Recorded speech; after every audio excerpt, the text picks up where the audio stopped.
Hello and welcome to the final episode of Taking Names. This is my playthrough of Elden Ring, and we have finally finished all of the main legacy dungeons. And after you defeat Maliketh the Black Blade in Crumbling Farum Azula, you get transported straight away to Leyndell, Ashen capital. And there's not a lot going on in here. If you follow the way back up to the royal palaces, there are just the 3 boss fights that are part of the endgame. Or you can go and do the subterranean shunning grounds, which is this sewer-like level. And you can't really miss that because it's very close to where you get transported into the level. But if you make your way back up to the top here, you're going to fight Sir Gideon off near the All-Knowing.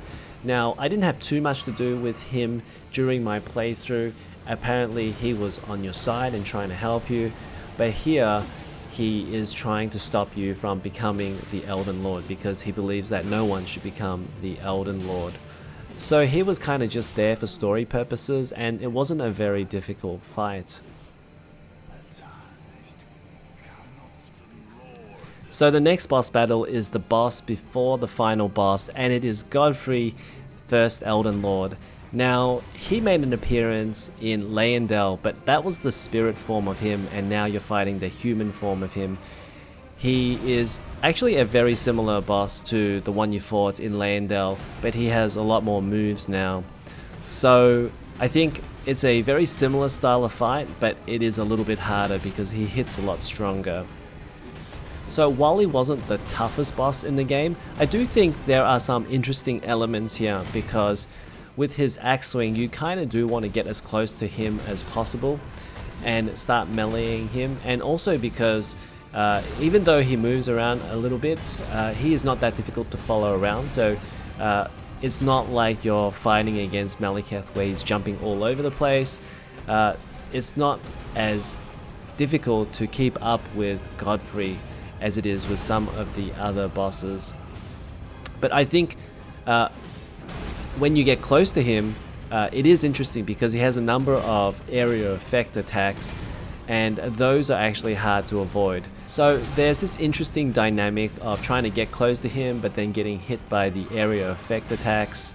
And sure, you can try to roll through some of those area effects attacks, but they're also quite easy to get caught up in as well. Now, once he reaches the halfway point, where his health is depleted by 50%, he turns into Huralu, the warrior. So I never really felt like Huralu was that difficult because his attacks just weren't that damaging.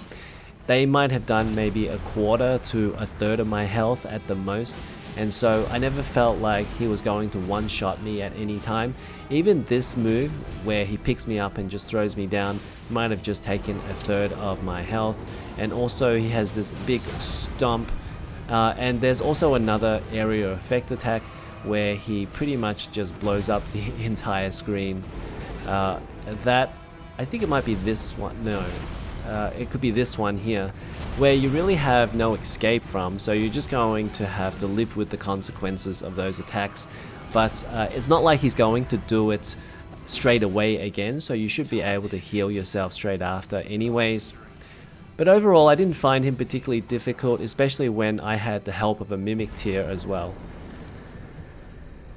So we finally made it to the final boss battle of the entire game. It took us 120 hours to get here, but we are finally here. I'm so happy to be here.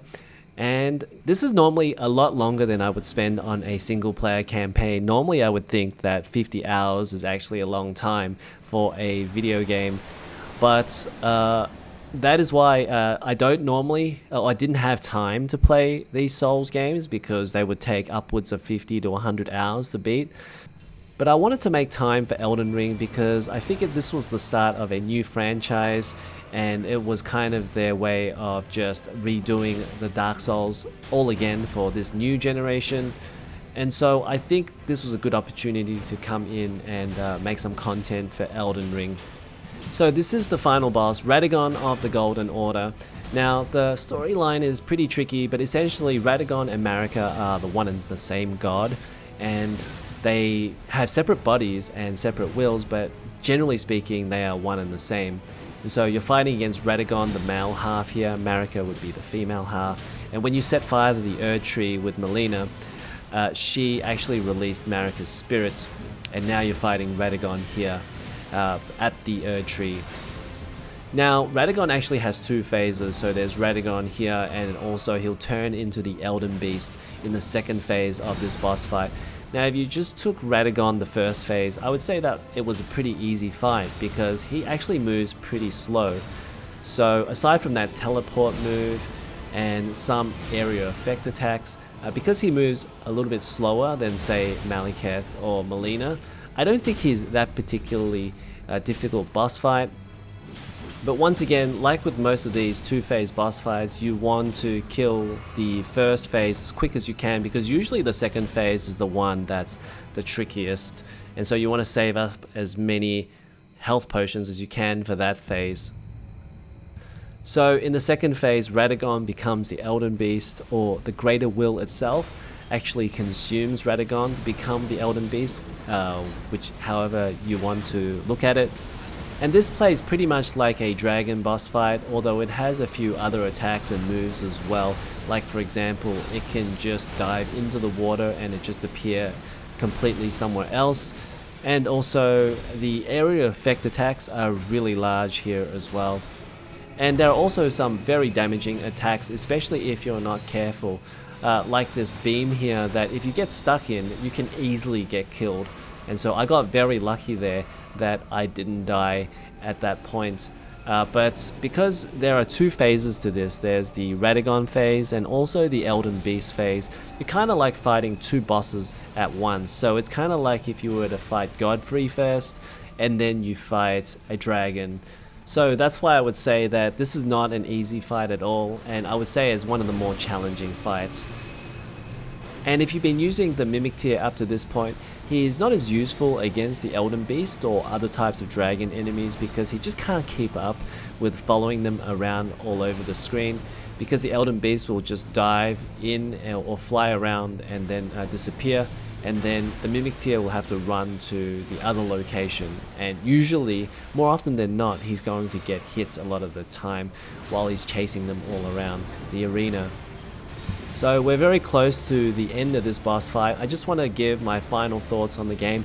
Overall, this is an absolutely incredible game that I think everybody should play, because there's just so much content here, both in terms of a gameplay design perspective and also an artistic perspective as well. So if you like Assassin's Creed games, for example, where you love the open world, well, this is kind of your thing as well, because there's a lot to go through in terms of content like that here. But also if you just like awesome gameplay type of games, then you'll also appreciate what's going on in here as well, because the combat is great, the enemy design is great, and also there's a huge role-playing aspect to this as well, where you're creating your character, finding awesome weapons and equipment and just trying all of them out. And the way the Souls games work, where you can just switch backwards and forwards very easily between different types of weapons and equipment, that also makes it really cool as well for players who want to try everything that the game throws at them. You're not just locked into one class. You're not locked into being a warrior or a sorcerer. You can actually do both if you really want to. There are ways to respec your character as well. So if you just want to suddenly go to a sorcerer class, you can just respec your points around and then just use magic if you wanted to do that. But there you go, that is the Elden Beast slain, that is Elden Ring completed, and the game pretty much ends at this point. There is a bit of a cutscene depending on which ending you choose. Because I did Rani's quest line, and it's quite a significantly long quest line, I decided to choose Rani's ending, because the next time I play, I won't have to go through Rani's quest line again, and I can just go straight to the end to get the Elden Lord ending. And also, I think to get Lord of the Frenzied Flame ending, you need to do the Subterranean Shunning Grounds. But that's going to do it for this video series on Elden Ring, and I absolutely loved making every single moment of this series. And if you liked it too, make sure to click the like button. I'm going to do more Elden Ring content, including a full review of Elden Ring. So make sure to subscribe to get that, and I'll see you in the next video.